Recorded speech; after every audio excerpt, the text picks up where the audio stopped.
நம்மளை கூல் பண்ணுற மாதிரி ஐஸ் பண்ணுற மாதிரி பேசுகிறானே, அப்போ பேசும்போதே ஒவ்வொரு வார்த்தையாக அவனுக்கு சாதகமாக உங்களை பயன்படுத்துறதுக்கான வாய்ப்புகளை இழுப்பான் உள்ள.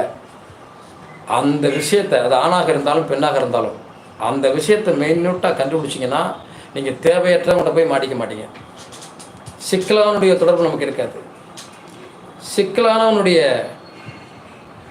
சந்தர்ப்பம் நம்மளோட பழகக்கூடிய வாய்ப்பு நமக்கு கிடைக்காது. அப்போ நம்ம டக்குன்னு மாறிடலாம். எப்போவுமே ஒரு விஷயத்துக்கு 2 தடவை சிந்திக்கணும். அனாவசியமாக ஒரு மனிதன்கிட்ட நம்ம அதிகமாக பேசுறது,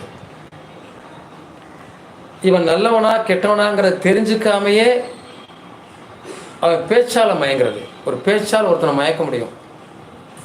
ராகு, சுக்கிரன், அதே மாதிரி சந்திரன் 3 சேர்ந்து ஒருத்தனுக்கு 2ஆம் இடத்துல இருந்துச்சுன்னு வச்சுங்க, வாக்கால் பேச்சால் உங்களை பெருசாக பிரம்மாண்டமாக பேசி அப்படியே உங்களை ஐசி வச்சு உள்ளே எடுத்துருவாங்க.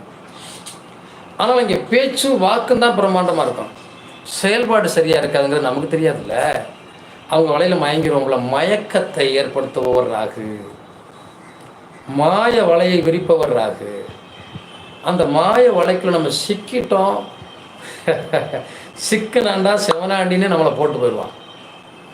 ஆக ஒரு மனிதன் பழகுகிற போது காமத்தையும் மோகத்தையும் வைத்து ஒருத்தன் பழகுகிறான் என்று சொன்னால், அவன் வாக்கில் சுக்கிரன், சந்திரன், ராகு இந்த 3 கிரகங்களும் பெண் கிரகங்கள்.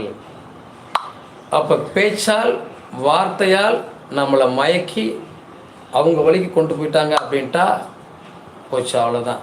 அது ஆணாக இருந்தாலும் பெண்ணாக இருந்தாலும் பிரச்சனைக்குரிய விஷயத்தில் நம்ம மாட்டிக்கிட்டோம். அப்போ அந்த மாதிரி இடத்துல நம்ம விழுந்துடாமல் இருக்கணும். என்ன சார் பண்ணுறது?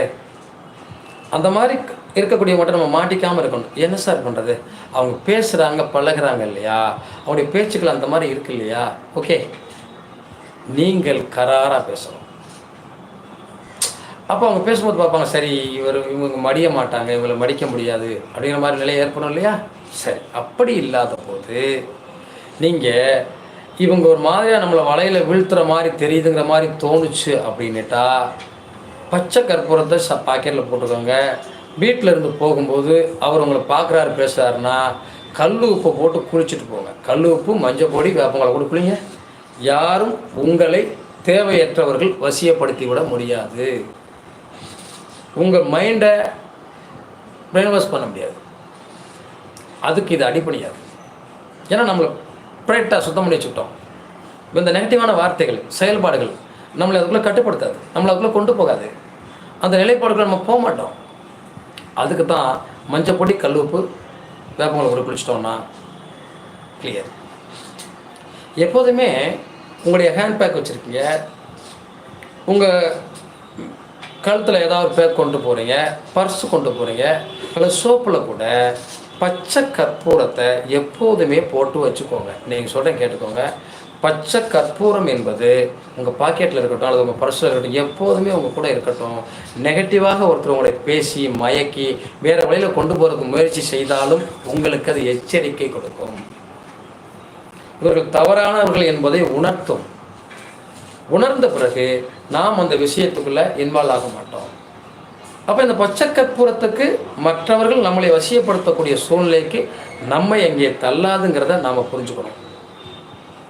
இன்னும் சில இடத்துல நீங்கள் போனீங்கன்னா, காலையில் எந்திரிச்சு ஒரு இடத்துக்கு போகிறோம், தூரமான இடத்துக்கு ஒருத்தர் கூட்டிகிட்டு போகிறார், வாங்க நான் அதை காட்டுறேன்னு சொல்லி, அவர் ஏதோ ஒரு வகையில் நம்மகிட்ட இருந்து நம்மளை ஏதோ ஒரு வசியப்படுத்துறதுக்கான வாய்ப்பை கொண்டு போகிறாரு நீங்கள் நினச்சிட்டிங்கன்னா, கண்டிப்பாக நீங்கள் போங்கிற போது எங்கே போனாலும் சரி, பச்சை கற்பூரமும் எலுமிச்சம்பழமும் கையில் எடுத்துகிட்டு காலையில் எழுந்திரிச்சு கிளம்பும்போது நான் தூர போகிறேன், இவங்களை நம்பி போகிறேன், ஆனால் இவங்களால் என்ன நடக்குன்னு தெரியல, ஆனால் நீ தான் என்னை காப்பாற்ற நினச்சி அந்த எலுமிச்சம்பழத்தை கையில் வச்சுட்டு உங்கள் குலசாமியை நினச்சி மந்திரம் சொல்லுங்கள். உங்கள் குலசாமியாக இருந்தால் கற்பனசாமியை நமக, காளியே நமக, அல்லது கண்ணாயிரமூர்த்தியை நமக, உங்கள் குலசாமியை வச்சு சொல்லி அந்த எலுமிச்சம்பழத்தையும் கற்பூரத்தையும் உங்கள் பையில் பேக்கில் வச்சுட்டு போங்க.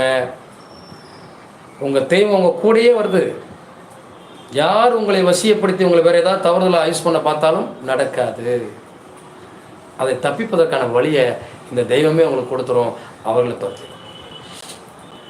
இப்படிலாம் நம்முடைய நெகட்டிவான விஷயங்கள் நமக்கு நடப்பதை, நடக்கக்கூடாது என்பதற்கு தடுப்பதை நாம் சரியாக செஞ்சுட்டு செயல்பட்டோம் அப்படின்னா துரோகிகள்கிட்ட இருந்து, விரோதிகள்கிட்ட இருந்து நம்மளால் தப்பிச்சிட முடியும்.